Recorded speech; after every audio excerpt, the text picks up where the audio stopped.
Vamos ver, vou apresentar aqui para vocês.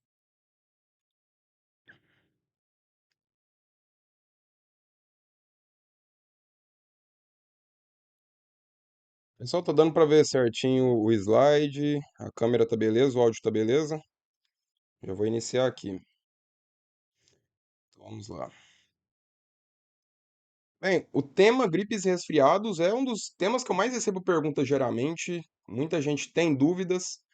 E para começar essa aula, eu queria mostrar para vocês esse dado aqui, que uma pessoa com 75 ou por cento, 80% idêntica a nós, provavelmente já existe, está por aí.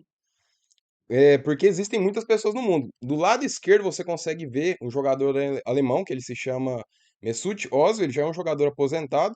E do outro lado, Enzo Ferrari, que foi o fundador da equipe Ferrari. Ele nasceu em 1898 e o Mesut Ozil em 1988. Então esse é um exemplo para vocês verem que existem muitas coisas que são parecidas, mas não são exatamente a mesma coisa. E quando chega um paciente gripado na sua farmácia, você não tem como ter um discernimento se a pessoa está gripada, se ela está resfriada, se ela está até com outros tipos de vírus, como por exemplo o coronavírus, que é um vírus que está vindo bastante, tem muitos sintomas que estão muito parecidos. Se a gente pega a sintomatologia dos principais problemas, é muito parecido. Porque você pega no coronavírus, por exemplo, a febre é um sintoma comum, no resfriado é um pouco raro, nas gripes também é um sintoma comum. Já o cansaço, ele ocorre às vezes no coronavírus e no resfriado, e é mais comum na gripe. A tosse, geralmente seca, no coronavírus, no resfriado ela é mais leve, ela é comum na gripe, geralmente seca, mas pode ser com secreção também.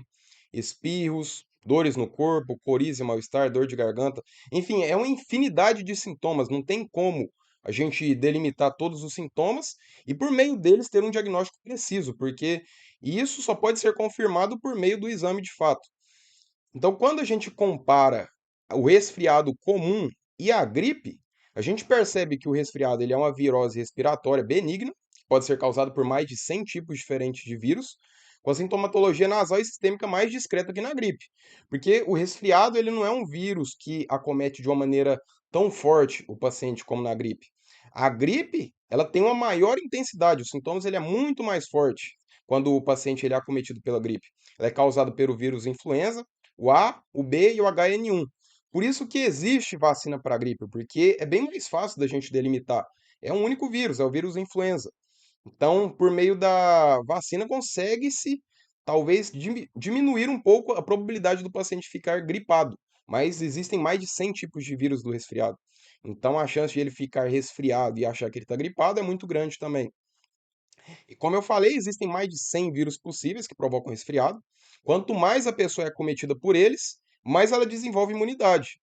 Porém, ela permanece com a chance de ser acometida por outros vírus, porque existem uma infinidade de vírus. A pessoa, ela pode nessa semana desenvolver imunidade para um tipo de vírus, mas tem uma outra infinidade que ela pode ainda ser alvo durante vários dias.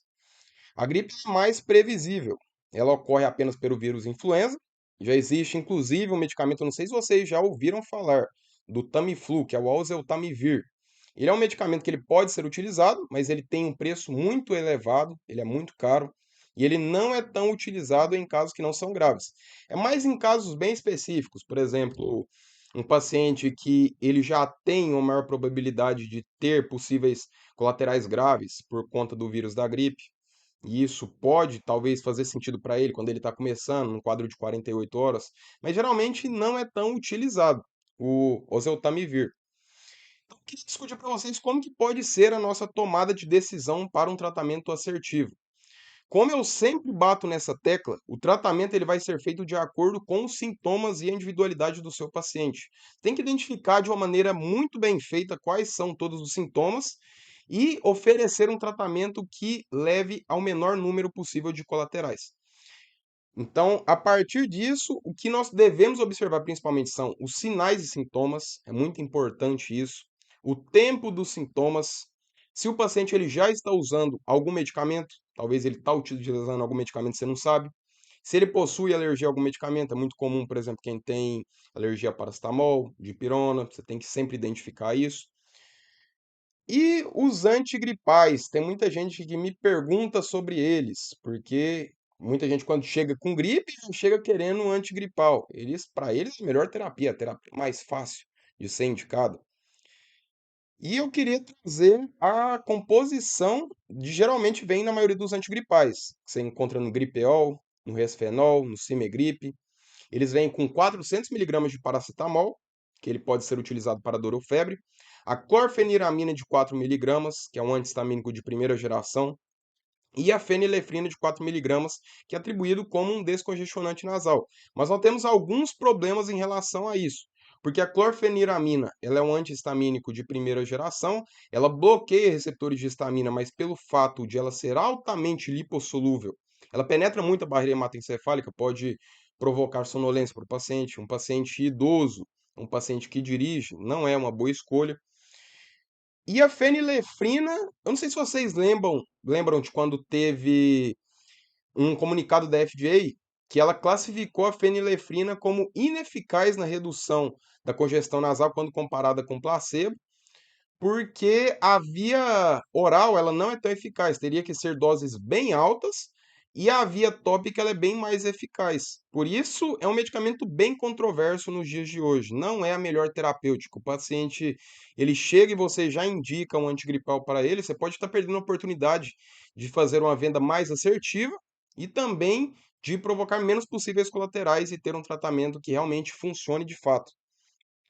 Para os sintomas alérgicos, que são um sintoma bem comum, tanto em gripes, resfriados, qualquer tipo de problema, geralmente nós temos os antihistamínicos de primeira geração, exemplos são a dextrorfeniramina, hidroxizina, a própria clorfeniramina, que vem nesses antigripais, que apenas tratam os sintomas. Mas, como eu falei, existem os antihistamínicos de segunda geração. Eles provocam bem menos sonolência, eles podem promover uma maior adesão, porque geralmente o tempo de meia-vida deles é muito longo, você toma apenas uma vez ao dia e ele já age durante o dia todo. Então, a adesão terapêutica pode ser bem mais eficaz quando comparado com os de primeira geração. Então, é um tratamento que, de fato, ele se sobressai. Os principais guidelines que você pesquisa do tratamento para sintomas alérgicos, eles atribuem os antialérgicos de segunda geração. Então, na minha opinião, são as melhores opções possíveis para sintomas alérgicos. Congestão nasal, como nós discutimos que a fenilefrina, que vem na maioria dos antigripais, ela se torna ineficaz no tratamento por via oral, existem outras opções. A melhor opção é optar pelos tratamentos tópicos para a congestão nasal. O famoso nariz entupido ele pode ser melhorado com a utilização de soluções com cloreto de sódio, porque eles hidratam as mucosas nasais e promovem o alívio da irritação. Tem vários exemplos, o Nasoar, o Nelsoro Fluid, o Rhinossoro Jet, são várias opções. É um acervo muito grande que você pode utilizar para oferecer um maior conforto para o paciente que está com o nariz congestionado. Dor de garganta é um problema também muito comum.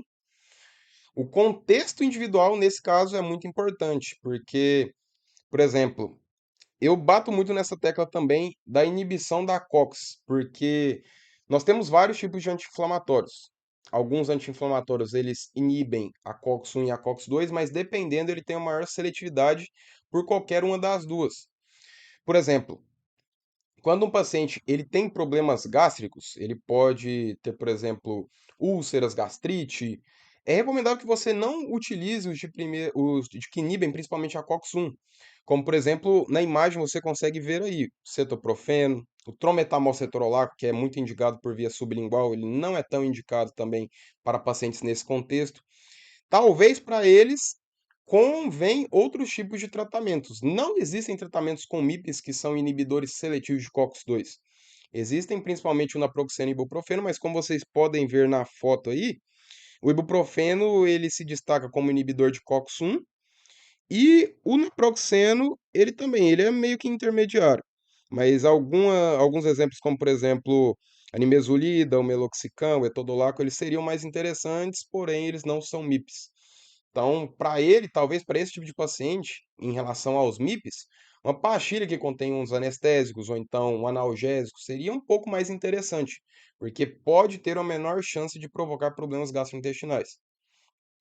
Então, como eu falei, os exemplos principais de MIP são o naproxeno, o ibuprofeno e também pastilhas anestésicas. O exemplo que eu peguei aqui é o neopiridin. Ele é muito utilizado para pacientes para oferecer um maior alívio enquanto ele estiver com a dor de garganta, além da maior hidratação, que ele permaneça fazendo algumas medidas não farmacológicas, como a utilização de chás, também é muito benéfico nesse tipo de problema. Enfim, é uma infinidade de opções terapêuticas que nós temos sempre que avaliar a individualidade do paciente. Dores de cabeça, dores musculares e febre também são sintomas muito comuns que nós vimos que estão presentes em todos os problemas e ambos eles podem ser reduzidos com a utilização de analgésicos. Os principais são a dipirona e o paracetamol. Aí que vai, qual que é a melhor opção para o seu paciente?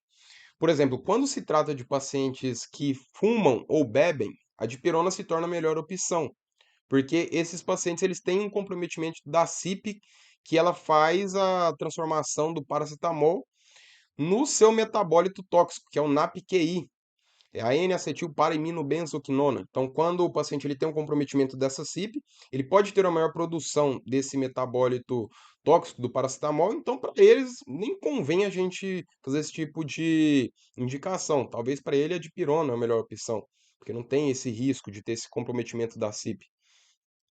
Agora, grávidas e crianças menores de 3 meses, aí já é outra história. Aí o paracetamol se torna a primeira escolha, porque nós temos o risco de agranulocitose por conta da dipirona. Ele é muito considerado um efeito muito raro na população brasileira, porém algumas pessoas podem sofrer quadros alérgicos ou hipotensão, que é a queda muito brusca da pressão arterial, após tomarem dipirona. Então, para isso, para a gente evitar esse possível risco, evitar grávidas e crianças a exporem a esse possível colateral, a gente evita. O paracetamol é a primeira escolha. Por isso você vê, é muito comum a gente ver várias apresentações do paracetamol para crianças, o Cifenol Baby, Tilenol. Você pode perceber que tem várias opções, porque geralmente para evitar esse possível risco de agranulocitose, o paracetamol é escolhido. Não é algo assim muito específico, tem vários estudos que saíram posteriormente que mostram que esse risco ele não é tão grande, mas para evitarmos de ter essa possível chance, convém evitar da gente indicar o paracetamol nessas duas escolhas específicas. Agora, a tosse é um problema que exige uma atenção muito grande. Ela pode ocorrer por vários problemas, como, por exemplo, infecções virais, bacterianas, alergias, asma, mudanças de temperatura, exposições a substâncias irritantes e alguns medicamentos, como, por exemplo, captopril, enalapril. É muito comum um paciente que começa a terapêutica e começa a apresentar tosse. E também problemas de saúde mais graves, como a asma, o DRG, a bronquite crônica, o DPLC, a tuberculose, câncer de pulmão, insuficiência cardíaca descompensada. Então, são vários os problemas que podem causar a tosse. A gente sempre tem que fazer uma boa anamnese para identificar se não é nenhum desses problemas, para depois sim fazer a sua indicação correta. As classificações da tosse são de acordo com o seu tempo. A tosse aguda é aquela que dura até 3 semanas. Pode indicar problemas mais comuns, como resfriado, rinocinusite, DPOC, pneumonia. Agora, quando é subaguda, ela dura de 3 a 8 semanas. Pode indicar a sinusite bacteriana, a asma, um quadro de pós-infecção. É muito comum o paciente que tem algum quadro de infecção e depois ele continua a tossir, mesmo depois de ter feito o tratamento correto. E aquela tosse crônica, que é aquela que ultrapassa mais de 8 semanas. Ela pode indicar problemas mais sérios, como síndrome da tosse das vias aéreas superiores, asma, a DRGE, então merece uma atenção maior. Sob o ponto de vista clínico, a tosse pode ser caracterizada em dois tipos principais, que é a tosse produtiva, que ocorre quando há secreção, com ou sem expectoração. Se o paciente ele fala que ele está com o peito cheio, que ele sente que tem um pigarro, a gente classifica como tosse produtiva, porque existe algum muco que precisa ser expelido. Então, nesse caso, a gente classifica como tosse produtiva. A tosse seca ou não produtiva, ela é desencadeada por estímulos irritantes e não está associada à secreção. Então, quando não tem nenhum pigarro, o peito não está cheio, a gente classifica como tosse seca. As principais situações que exigem que a gente encaminhe para o médico, que a gente não pode tratar na farmácia, é a tosse persistente por 3 semanas ou mais, é muito comum. Os sinais persistentes indicam possível causa secundária, requerendo diagnóstico médico, pode ser uma infecção mais séria. Nesse caso, convém a gente orientar que ele procure o médico.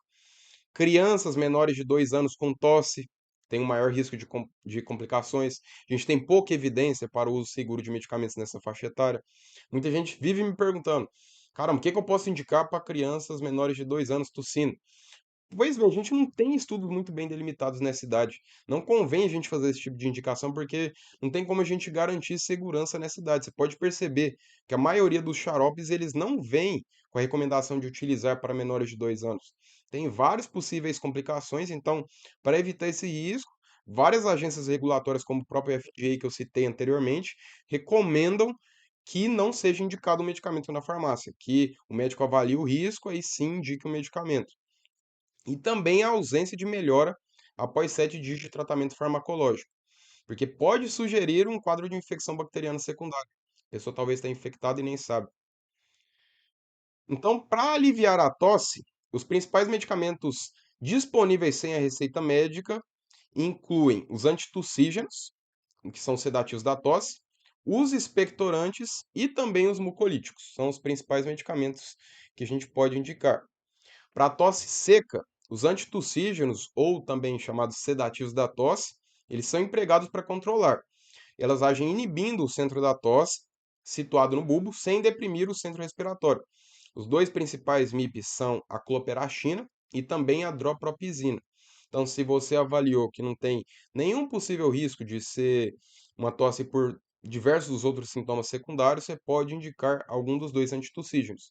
Vai depender muito da sua preferência individual, porque a eficácia dos dois é bem parecida. Já na tosse produtiva, os dois principais são os mucolíticos ou expectorantes. Os mucolíticos, na verdade, os dois eles atuam de uma maneira bem simples. Eles têm o intuito de deixar o muco de uma maneira mais fluida para ele conseguir ser eliminado. Só que os mucolíticos, eles atuam diretamente no muco. Eles modificam a sua consistência e facilitam a sua eliminação, tornando mais líquido, como a carbocisteína, acetilcisteína, bromexina, são vários exemplos. Os expectorantes, eles já estimulam as glândulas mucosas das vias respiratórias a produzirem mais muco, porém um muco mais fluido, então fica mais fácil também do paciente expelir para fora. Ambroxol, guaifenesina, são alguns exemplos dos MIPs que nós podemos indicar. E uma pergunta que chega bastante também para mim é sobre o diabético. O que que o diabético, como a gente tem que atuar na hora de indicar um xarope para ele? Pois é, pessoal, a gente tem que se cuidar principalmente indicar medicamentos que não contenham açúcar, mas em alguns casos não tem como, porque alguns xaropes, eles, por exemplo, antitussígenos é bem difícil você ver um antitussígeno que não vem com açúcar. Convenhamos que o paciente diabético, muitos deles, eles não fazem um tratamento correto da sua diabetes. Eles comem por fora, eles não fazem um controle glicêmico correto. Se a gente não tiver um medicamento que não contém açúcar, talvez indicar um antitussígeno, ou um expectorante, ou um mucolítico que contém açúcar, mas orientar que ele faça o monitoramento convém também. Só que o monitoramento tem que ser muito feito de perto. Tipo assim, primeira opção, indicar xarope sem açúcar. Se não tem como, monitorar a glicemia do paciente. Então, resumão de tudo que eu disse até agora. Para tratar a gripe comum, ou resfriado, ou qualquer outro tipo de problema que você identifique os sintomas, o melhor é descansar, beber bastante líquido, como chás quentes que eu citei, e usar remédios para aliviar os sintomas. Os medicamentos devem ser utilizados com cuidado pelo menor tempo necessário. Evitar os combos dos antigripais, porque eles são mistura com os vários efeitos colaterais que podem talvez provocar nenhuma eficácia garantida, não podem ter nenhum tipo de efeito de fato, como a gente falou, da fenilefrina, a gente tem o outro que pode provocar sono, então tem os seus riscos. Então, o melhor tratamento possível é indicar medicamentos de acordo com os sintomas individuais do seu paciente e o contexto dele. Para terminar, eu queria terminar com uma frase aqui. Essa frase é de um cara chamado Mario Capek. Ele é um geneticista molecular que ganhou o prêmio Nobel em 2007 e ele falava que ele tinha 71 anos e quanto mais ele estudava, menos ele sabia e mais se divertia. Então, para vocês que atuam no balcão da farmácia, que precisam fazer orientações assertivas, convém muito você procurar o autoaperfeiçoamento, você buscar se melhorar como um profissional, porque é muito importante. Nos dias de hoje, muitas pessoas não estão nem aí com o estudo, é muito importante que nós estudamos, que nós buscamos as melhores evidências. Eu tento passar esse conteúdo para vocês, é muito importante que vocês alimentem essa pequena semente para vocês se tornarem profissionais de excelência. Então, eu espero que vocês tenham gostado da aula. Eu vou até parar de compartilhar aqui agora. Deixa eu só parar.